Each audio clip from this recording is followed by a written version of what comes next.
Ladies and gentlemen, welcome again to the SYLBOURNE Show, which is a motivating, inspiring, and educational show for you, and you.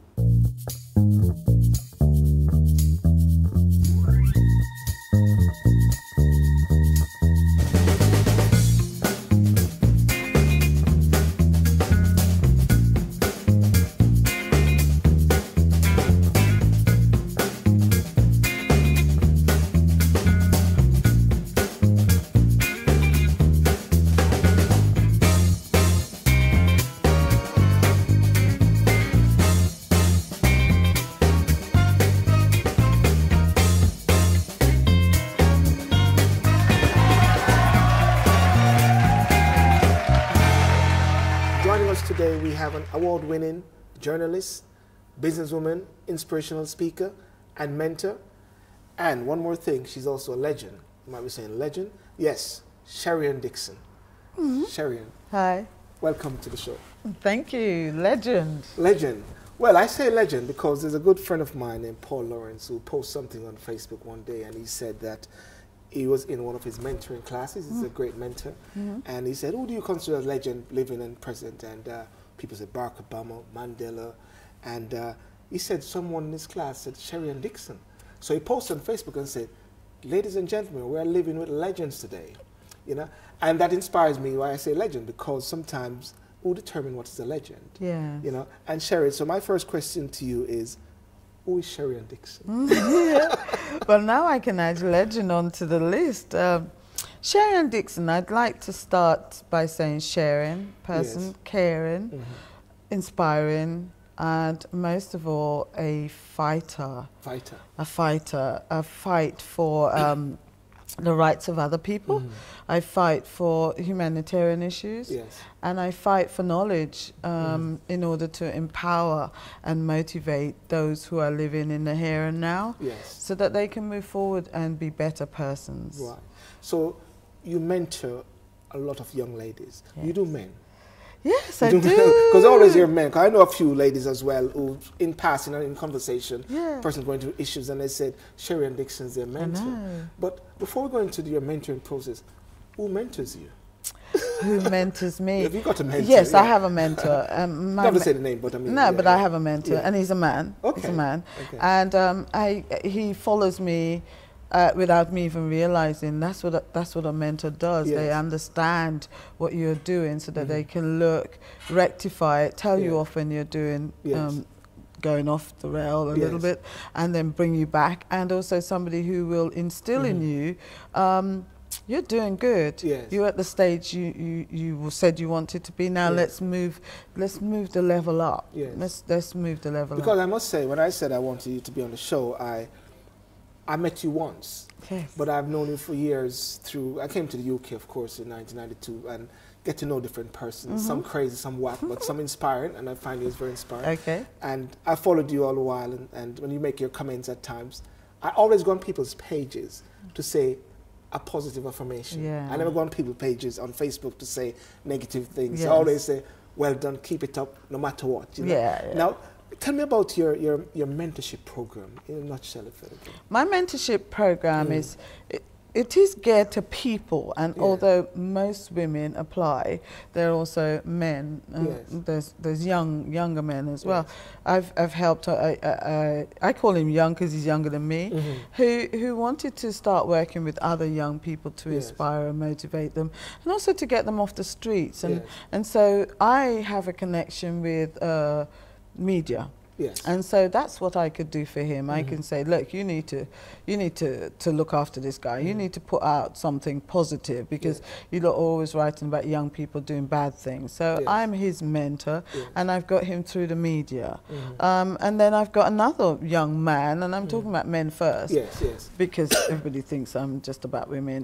And he, I thought you were just women as well. he wanted to do a dissertation about hair, and about black beauty.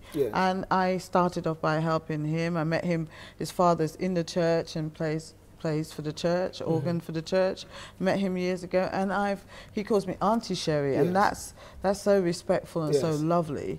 And I've been mentoring him from when he was young. And it's very interesting you say auntie, because I've got 2 kids, and anytime an adult comes around, I always say auntie or uncle or whatever. Like, that's so. I grew up in the Caribbean. That's a level of respect. That's respect, and that's one of the first aspects I would say of mentoring, isn't it? Yes. So therefore, you offload to your mentees what you like them to offload to their potential mentees as well. Exactly. You know? But first, what a bit more about like the ladies and some challenges that you have with your mentoring. Yes, I wanted to talk about that. There are people who want to do a bit more. Like there might be women who they want to actually run their own businesses, but there's something in the past. There's some issue. Sometimes it's domestic violence. Sometimes it's something that's happened in their childhood, you know, incest, issues that have made them doubt themselves, make them think that they're not worthy, because that's the thing, when you lack confidence, you could be a confident person, but you lack confidence in a specific area, and that sometimes comes from something that's happened to you, whether you're beaten as a child or something has happened to you as a child, or as a woman, or rape, or any of those issues can actually make you think, maybe I shouldn't, maybe I'm not good enough, all that maybe.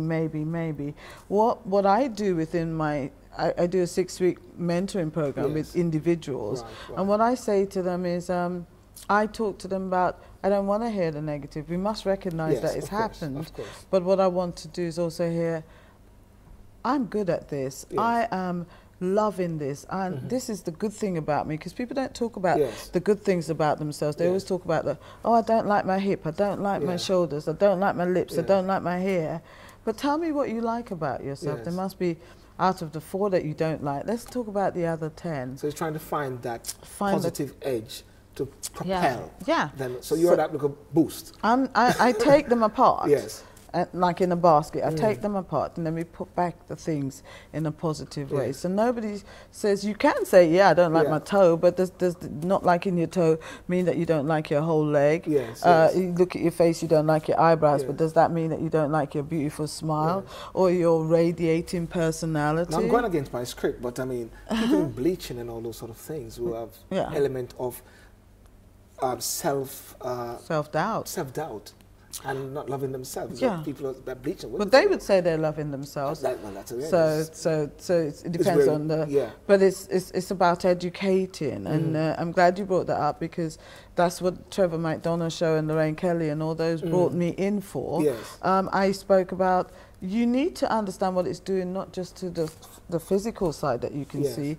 Those bleaching creams goes into the bloodstream. It goes into the skin. Then it goes into the bloodstream. Then it goes into the organs, your liver and your kidneys. And so the long-term effects are more detrimental than actually putting on the bleaching cream itself. That's awesome. And I know we talk about mental, but you also have a history and where you build your platform, like in journalism. You were the editor of Pride.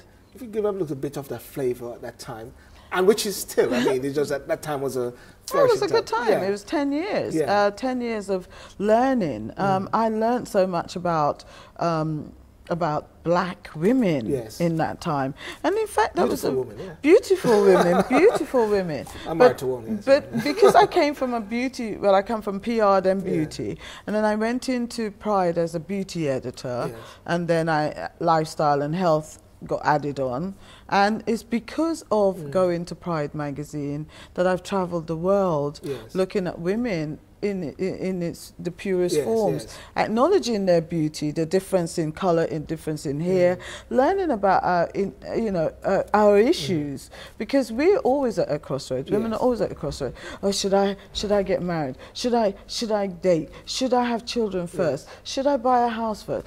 All the shoulda, coulda. So that's interesting. So therefore, during the course of the time, any famous persons that you met that you would say you were truly humbled in the course of that journey in the traveling the world with editing? And Toni Morrison, the writer, journalist, awesome woman. She was so humble. Yes. She was a woman who made me see things yin and yang rather than just this is what it is. She made me explore my mindset and change it sometimes, because I was quite dogmatic about what I thought. So I would say her, and then of course Nelson Mandela, who I met, and he was so humble despite what he went through. He was a very humble man.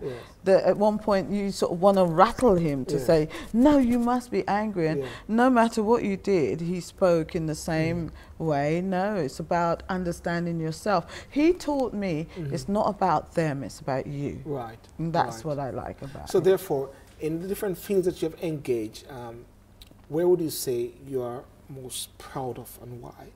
I mean, of course, you got a you could be proud of all of them, but if you're going to put them as which one was the most... I would like to say beauty was the area I can say I'm really proud of, because I moved from journalism into beauty just so that I could make it easier for people to understand beauty. But that making that decision then made me become a beauty editor, then an editor, and then editor-in-chief. And I traveled the world and met top personalities because of that changing, that crossroads at 30 years of age to change into beauty meant that for the rest of my life I've met all these top celebrities that I've interviewed, whether it's on radio or TV or in print, but that's the change in my life. So therefore, is that what you say now is a key intellectual property which is embedded in you, whereby, you know, sometimes persons may ask someone to do something and you can do it in the space of 5 minutes, another person might do it in 20 hours. Exactly. And then someone will say, now which one is more expensive, if anything? You know? No, none of it. All of it gels. Everything all of gels, it gels. You know, we talk about the crossroads. Yes. Because when I went into beauty, obviously it was beauty and journalism. And it's all about the spoken word, isn't it? Think about it. Everything was about writing something for somebody else to transmit that information. So it's about the word. So the word is still continuing, because now it's the spoken word that I'm using to say to people, you know what? Even if you fall down and bump your knee, let's just, while you're down there, pray. And then get up and let's get on with it. Because, you know, crying, cry while you're down there. Because I think you should tell people, man or woman, cry because it hurts. But you know what? When you're down there, come on, man, let's get up and get going. Those are words transcended, whether it's spoken in an interview here or written. What I'm saying to people is, we all have the same issues. We're all one. So what are the most important lessons you would say you learned in life and in business, and how has these influenced the choices that you have made and is making each day? As it continues, because legends don't die, legends live. The first thing I think I've learned is have no expectation. Because one assumes that when you're on your journey that everybody's going to follow you just because you say that this is the way to go. There has to be many ways in which you can cajole somebody to do it. I might today say, do this, and somebody just does it. And then tomorrow I say, come on, man, let's do it. It's the same words, but the motivation is done in a different way. And then another day I might say, if I hold your hands, will you come with me? And then that works. So it's about the way that you use, for me, the way that I use words, whether it's in media, whether it's on a one-to-one with a woman that I want her to stop feeling pain or living in the past. So it's all about words. I want to keep unpicking, because as you said, you in your mentoring program, you unpick people in the basket. Yes, I do. I want to unpick a bit now, because, you know, like one of the political leaders, Nigel Farage of UKIP, mentioned that discrimination should be wiped out, because business people should be able to discriminate for British persons. But I want to bring it from another angle, as during your course of your journey, as being a woman and a woman of colour, have you seen any key challenges that you face in the industry? I've never seen them. Because anything that it's really funny, somebody asked me that, I never see them. Because I know when I first joined, I went into PR and I was given the job as it was the chairman of partners, and I was the one chosen. And I remember all the secretaries underneath me resigned because they were blonde and They and you know, mummies and daddies were rich because in PR at that time that's what the world was about, and they all resigned. And I always remembered saying the same thing. That's not my problem. That's theirs. That's their problem. Yeah, I must always be 100%, and perhaps be 150%, because that's what and my grandmother was doing. Accept that they have got issues. They don't know me personally, so it's got to be their own personal issues. And I just kept on going, and because I stayed in that, some people would have ran away and felt. But I didn't. I stayed. Like and my clients, the clients was Ascot and Henley, Mayor of London, and all the top brands in pharmaceutical companies. And through that, I think I learned about PR. That gave me the strength to say, you know, I am somebody. And also, who are you to tell me that I can't? I find that very interesting. And as you know, the show is motivating, inspiring, educational, and you know, racism we know exists, discrimination we know exists. But one of the things I always say, once you know who you are, that's one of the most powerful things. And that's one of the things I'm learning, even just talking to you. And what's very good about this show is that once you know who you are, anything comes your way. Anything comes, but you accept that these things will come, but once you know you are, that's your key. Well, I know it. I know it. I know there's prejudice. I don't need to go in on that day for them to tell me there's prejudice. I know there's prejudice. I know that some people might engage me at work and then you never go to their homes. But those things are thought about before I even get there. What I need to understand is my subject, understand my subject and how good I am at it, and always be prepared for the upstage. Now that's one aspect of it, and then there's the other aspect of the glass ceiling. That's the other aspect of the gender pay factor. Over the years, and it's like, sometimes it's like as if it is getting better, and then you look at society and say, hang on, it's retrograde, it's going backwards. But do you see like the gender pay factor as something which is balancing, getting better, or is just... I think it's mediocre. I think what's changed at the moment is that if we're talking colour, then we have the white male, then we have the white female, and then we have anybody else, European, that's come in now, because Europeans are come into play. So they're there, and then the black woman, and then the black man. So really, in truth, we, I think, have stepped back a little bit. We.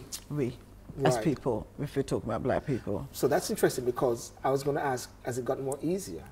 No, I think it's actually getting harder. I think it's getting harder. For the women are getting through the doors. Black women in general are getting through the doors. Black women second after white women, and black men last, definitely. But it's about, especially if you're going to work for yourself, it's understanding the place where there is a niche market. It's no point everybody being a journalist and everybody being a life coach and a motivator. What about if you're going into filming, for example? Maybe being in front of the camera like you are might be hard for some people if you don't know to articulate yourself. What about the cameraman? What about the script writer? What about the makeup artist? There's so many roles that's there. And I think that that's the problem. Everybody's told, which is an old mindset, be a lawyer, doctor, teacher. Sometimes we have to recognize there's other roles. So therefore, what we're saying is that wherever you feel comfortable with, wherever you feel that buzz, or because sometimes people tend to want to go for something which, because it makes more money based on society, they go that way. But they could be a hungry lawyer. It could be a hungry doctor, because they don't have that natural ability to articulate their field. You know, I had a young man who I was saying, you keep on talking about being in front, you know, the journalist in front, but if you don't feel confident in speaking, then be one that just writes, that look at situation and write. Or you look at maybe doing something else, the script writer behind the brand. Well, that's interesting. Now you talk about script writing, you talk about journalism. For someone who wants to actually get into journalism, and that there's many aspects to it. And second, there's an entrepreneur. What advice would you give someone? Understand the field that you're getting into. Too many people are studying the same, or even taking degrees in the same field. You know, start looking outside the brand. Box, get out the box a little bit. We're all in the same box, and I think that it's time to look at something else, you know. Being a pharmacist is just, if you can't be a doctor, you know, the pharmaceutical area is not a bad one to get into. Start looking a little bit outside the box. What about young men who are really good at computers? Design an app. I have a friend whose son designed an app and it's making money right now. Start thinking outside of the box. Everybody's in the same box. I'm going to keep on picking because every time I go on Facebook, I see you're getting this award there, you're getting this award there, champion there. Now, a lot of awards you've received recently, and what I want to ask you, which was more significant to you? I mean, you can maybe, I should have actually asked you to just let me see a picture of them, but which would you say is more significant of recent days? Because I've seen you receive a great amount of awards. 2 of them right now. I think the Mayor's Award, the one from the Mayor, that's about working, you know, for all the work in the community. I think the fact that I'm in that mix is nice, and to have been in a place where he acknowledged that there are certain people in the community making a difference. And then, oh my goodness, African Caribbean Woman of the Year. Oh yes, that was recent. I saw yes, that. That's recent. Sonia Maggie and a few others. Please tell Sonia I want her on the sofa as well. Yes, I will tell her. She has to be here. That one was nice because these are community awards. These are awards that, although people didn't have to vote, because sometimes you have to be wary about some awards where people have to vote. Oh yeah, I know. And you just get your friends just... Exactly. So, but these ones were chosen. I was chosen by somebody that I didn't know, and then I was notified that I've been awarded this name, and it's such an exciting feeling. I know there's another one coming up, and I think I might have it by the time this show's aired. And it makes you feel good that somebody's decided that you are worthy for what you're doing. Because quite often you're doing stuff by yourself. I have a small team of people, and they're there for me. And but everybody thinks I've got this mass market of people. It doesn't have to be like that. Your team is somebody who believes in you, that says, can I help you? What can I do for you? I like what you're doing. And you ask them to do something and they do it for you. So I guess it's been strategic. Yes. We don't all have to have offices anymore. Exactly. Well, of course, everything is online now, and everything is exactly. You can have a team in the Caribbean. Thus, on the beach. Will they be on the beach? You could be on the beach. Can I be on your team on the beach? But that's where I decided to name Women on the Crossroads. I was on the beach in St. Lucia. Oh yeah, we're going to talk about that shortly, about Women on Crossroads. As a matter of fact, I was going to ask you, but maybe this could be it. What is your next project? My next project is just to keep women on the crossroads, on the move. So it could be an evening with, and nobody knows what that person is. It could be Idris Elba, couldn't it? Or it could just be a woman who's flown in that it has something to offer, an actor, an actress, blah, blah, blah. So we intend to have a little bit more dinners, or we're going to have small intimate affairs where like reading, you know, authors, introducing new authors to people, and asking people who want to write. I need to ask you questions like, how did you think of that? And it's exciting. How do you put those words down? Because I think I'm an author, and I'm a journalist, but it's a difference between a journalist and an author of a book, because you've got to engage people. So we want to do that. How to maintain a good finances. Because everybody thinks, oh, okay, you just in and out. No, it's not that easy for some people, especially if you're going into business. And so, but I don't want to make it so boring. I want to make it more networky, so we meet somebody and we could say, that one's a lawyer, that one's a doctor, and we're all meeting. So throughout the year, there will be a lot of evenings with somebody. So that's good. So therefore, I believe that the Woman on the Crossroads, which I'm going to ask you about, which is upcoming, that would be like, I see that as maybe a catalyst of you stepping into our next zone. This is our next level. So can you tell us about Women on Crossroads? And we're going to put up the flyer up so people can see more about it. If you tell more about Women Well, this Women on the Crossroads event, I tried it out twice before. I had 2 dinners. The first one was with a group of women at Colin Brown's restaurant in the city. And there's 60. We sold 60 tickets in a heartbeat.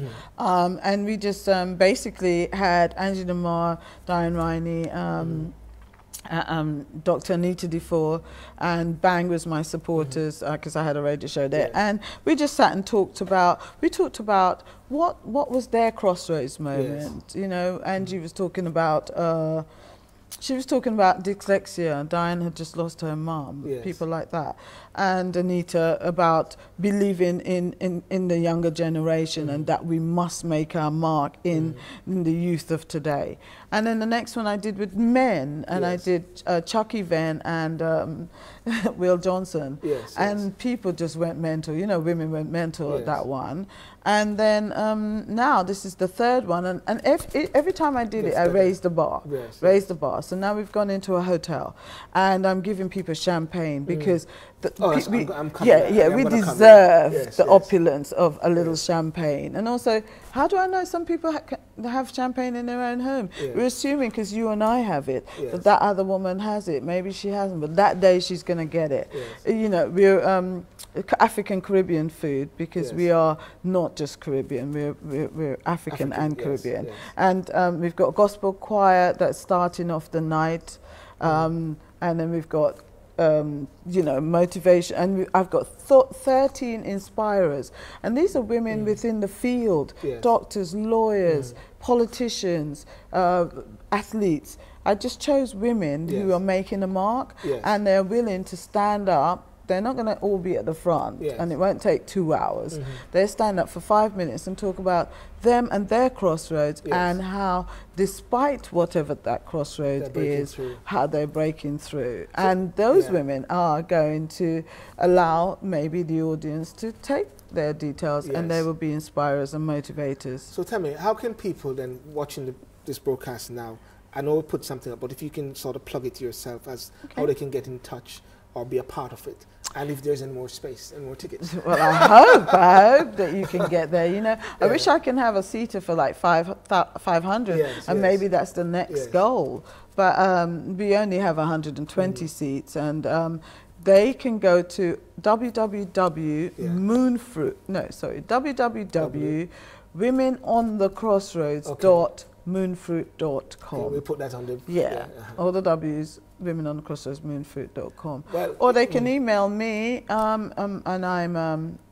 sometimes I shouldn't say this, but info@sherrydixon.co.uk. And you know, just say to me, Sherry, I want to come. Sherry, I can't come to this one, but can you liaise with me? I really want to be part of the mentorship program. Well, I can say we've got a couple of members of my team who's planning to come along, and of course myself and my wife, which is my team. Ooh, that is your team. That's the first team. So we're hoping to come along on the 29th as well, and by that time the show will go out before that and stuff like 29th of March. 29th of March then. At the Holiday Inn in Bloomsbury. A few days after my birthday, of course. Oh, well, I'm wishing you a happy birthday in anticipation. Fantastic. So when people see your company, and finally, what do you want them to see? And your company, I see, is Sherry Dixon. What is it that you want them to see when they see you or when they leave your presence? I want every time you see that logo, which is the pink logo of the symbol of the woman on a cross, or it's a crossroads. It depends on you what you want to see. You see a community of people who you could say, how can I? How did you? How? You know, all the hows, because that's what we're about. That's what I'm trying to get. People who are caring, sharing, motivating and inspiring. Those are the 4 things that I want people to think about my company. So anybody that's part of Women on the Crossroads, which is just a group of women who are, and a few men, because we just don't let men on there for the sake of men. We let men on there who inspire us. Because we don't want men coming on there just to chat up women.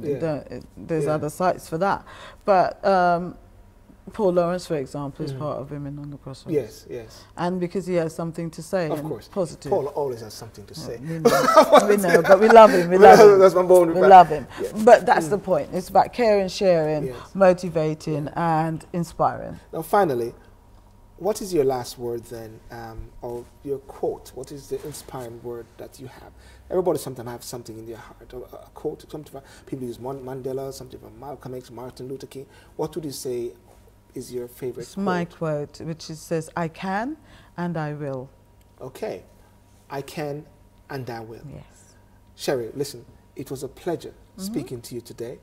I know I can also, and I will, and we will. And we have. And we have. Yes. We have. Yeah. Ladies and gentlemen, thank you so much for joining us on the SYLBOURNE Show, and thank you for watching.